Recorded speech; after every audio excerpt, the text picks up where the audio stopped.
The Samsung LCV30 XLB perfectly demonstrates the diversity of the Samsung machine tool range.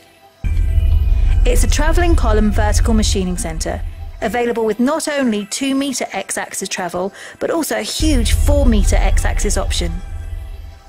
Y travel is 350mm and Z travel is 330mm. The table's fixed, so machining a heavy long component between centres is very stable. The machine's very fast for its size, with a BT30 spindle, 10,000 RPM and XYZ rapids at 26, 48 and 48 metres a minute.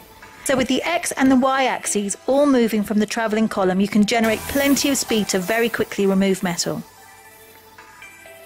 It has a 16-position high-speed twin-arm tool changer with tool-to-tool change time of 0.7 seconds. For more information on the Samsung LCV30 XLB Travelling Column Vertical Machining Centre, please go to our website www.dugard.com.